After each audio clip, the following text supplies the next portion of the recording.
एक पक्षी था जो रेगिस्तान में रहता था, बहुत बीमार, कोई पंख नहीं, खाने पीने के लिए कुछ नहीं, रहने के लिए कोई आश्रय नहीं था। एक दिन एक कबूतर उधर से गुजर रहा था। उस बीमार और दुखी पक्षी ने कबूतर को रोका और पूछा, तुम कहां जा रहे हो?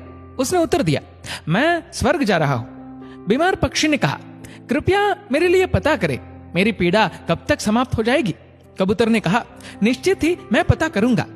कबूतर ने इतना कहकर बीमार पक्षी से विदा ली।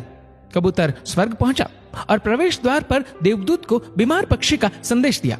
देवदूत ने कहा, पक्षी के जीवन में अगले 7 वर्ष तक इसी तरह कष्ट लिखा हुआ है, उसे ऐसे ही 7 वर्ष तक कष्ट भोगना पड़ेगा, तब तक उसके जीवन में कोई खुशी नहीं है। कबूतर ने कहा, जब बीमार पक्षी ये सुनेगा तो वह निराश हो जाएगा, क्या आप इसके लिए कोई उपाय बता सकते हैं? देवदूत ने उत्तर दिया, उससे कहो कि इस वाक्य को हमेशा बोलता रहे, इन सब के लिए भगवान तेरा शुक्र है। वापसी पर जब वह बीमार पक्षी कबूतर से फिर मिला तो कबूतर ने उस स्वर्गदूत का संदेश दिया। 7-8 दिनों के बाद कबूतर जब फिर उधर से गुजर रहा था, तब उसने देखा कि पक्षी बहुत खुश था, उसके शरीर पर पंख उगाए थे। उस रेगिस्तानी इलाके में एक छोटा सा पौधा लगा हुआ था, वहां पानी का एक छोटा सा तालाब भी बना हुआ था। चिड़िया खुश होकर चहचहा रही थी, कबूतर चकित था। देवदूत ने कहा था कि अगले 7 वर्षों तक पक्षी के लिए कोई खुशी नहीं होगी। इस सवाल को ध्यान में रखते हुए कबूतर स्वर्ग के द्वार पर देवदूत से मिलने पहुंच गया।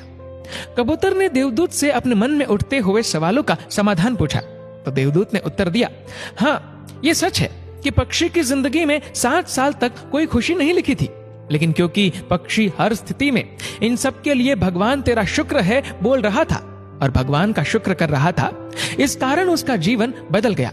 जब पक्षी गर्म रेत पर गिर गया तो उसने कहा, इन सब के लिए भगवान तेरा शुक्र है। जब यह उड़ नहीं सकता था तो उसने कहा, इन सब के लिए भगवान तेरा शुक्र है। जब उसे प्यास लगी और आसपास पानी नहीं था तो उसने कहा, इन सब के लिए भगवान तेरा शुक्र है। जो भी स्थिति हो, पक्षी दोहराता रहा, इन सब के लिए भगवान तेरा शुक्र है, और इसलिए 7 साल 7 दिनों में समाप्त हो गए। जब मैंने यह कहानी सुनी तो मैंने अपने जीवन को महसूस करने, सोचने, स्वीकार करने और देखने के तरीके में एक जबरदस्त बदलाव महसूस किया। मैंने अपने जीवन में इसको अपना लिया। इन सब के लिए भगवान तेरा शुक्र है। इसने मुझे, मेरे विचारों को, मेरे जीवन में बदलाव लाने में मेरी मदद की। उदाहरण के लिए, अगर मेरा सिर दर्द करता है तो मुझे लगता है कि मेरा बाकी शरीर पूरी तरह से ठीक और स्वस्थ है, और मैं कहता हूँ, इन सब के लिए भगवान तेरा शुक्र है। और मुझे लगता है कि सिर दर्द मुझे बिल्कुल परेशान नहीं करता। इस भगवान के शुक्राने का मेरे जीवन पर वास्तव में गहरा प्रभाव पड़ा। मुझे लगने लगा कि मैं कितना धन्य हूँ, मैं कितना खुश हूँ, जीवन कितना अच्छा है। इस संदेश को साझा करने का उद्देश्य हम सभी को इस बारे में अवगत कराना है कि कितना शक्तिशाली है ये, हमारे जीवन को नया रूप दे सकता है।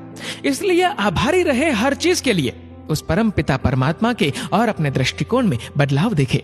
दोस्तों, इस वीडियो को लेकर आपकी क्या राय है, नीचे कमेंट करके जरूर बताएगा। और अगर आपको वीडियो अच्छा लगा हो तो इस वीडियो को लाइक करेगा, शेयर करेगा ज्यादा से ज्यादा लोगों तक, और ऐसे ही और भी इंस्पिरेशनल वीडियोस के लिए सब्सक्राइब करें हमारे यूट्यूब चैनल को और फेसबुक पर फॉलो करें हमारे पेज को। धन्यवाद।